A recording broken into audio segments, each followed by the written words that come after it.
चेतना का स्तर, map of consciousness, doctor David R Hawkins से समझें।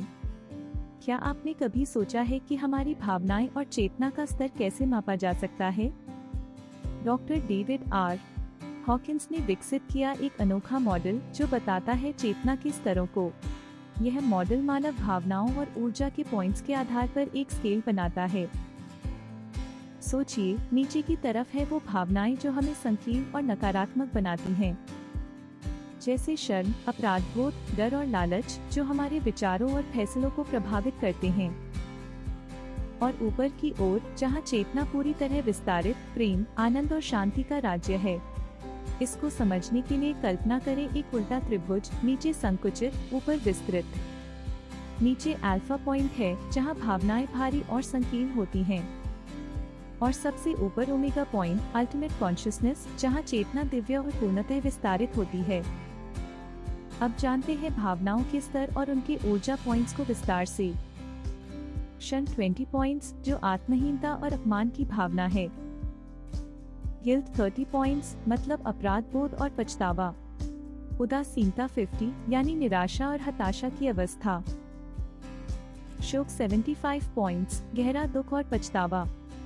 डर 100 पॉइंट्स, चिंता और असुरक्षा की भावना। इच्छा 125 पॉइंट्स, जिसके साथ लालसा और लोलुपता जुड़ी होती है। क्रोध 150 पॉइंट्स, जहां घृणा और रोष की तीव्रता होती है।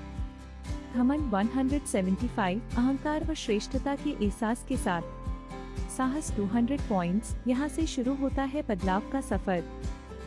हृदयस्थता 250, लचीलेपन और सहजता की भावना। इच्छा शक्ति 310, प्रयास और स्वीकृति का स्तर। स्वीकृति 350, क्षमा और आत्मसमर्पण की ऊर्जा। विवेक 400, बुद्धि, तर्क और स्पष्टता। प्रेम 500, करुणा और गहरे संबंध की भावना। आनंद 540, प्रसन्नता और कृतज्ञता। अनडिफाइंड। अंतिम स्तर है ज्ञानोदय 700 से ऊपर, जहां आत्मज्ञान और दिव्यता होती है। अब बात करते हैं कंट्रैक्टेड यानी संकीर्ण और एक्सपैंडेड यानी विस्तारित अवस्था की। संकीर्ण अवस्था में डर, अपराधबोध और लालच जैसी भावनाएं होती हैं।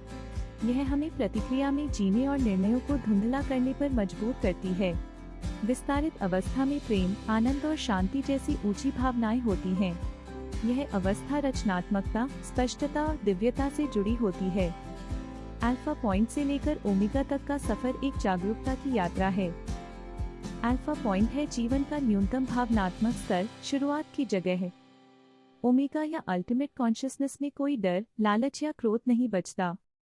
अब जानते हैं इस मॉडल का व्यवहारिक उपयोग जो आपकी जिंदगी बदल सकता है। आत्मिक विकास के लिए ध्यान, योग, सेवा और प्रेम से उच्च चेतना की ओर बढ़ें। ट्रेडिंग और निर्णय लेने में निचले भावनाओं से ऊपर उठकर विवेक और साहस अपनाएं। थेरेपी और कोचिंग में लोगों को नकारात्मक भावनाओं से ऊपर उठने में मदद करें। तो अपने चेतना के स्तर को समझें और जीवन को बेहतर बनाएं। आपको कैसा लग रहा है इस सफर के बारे में?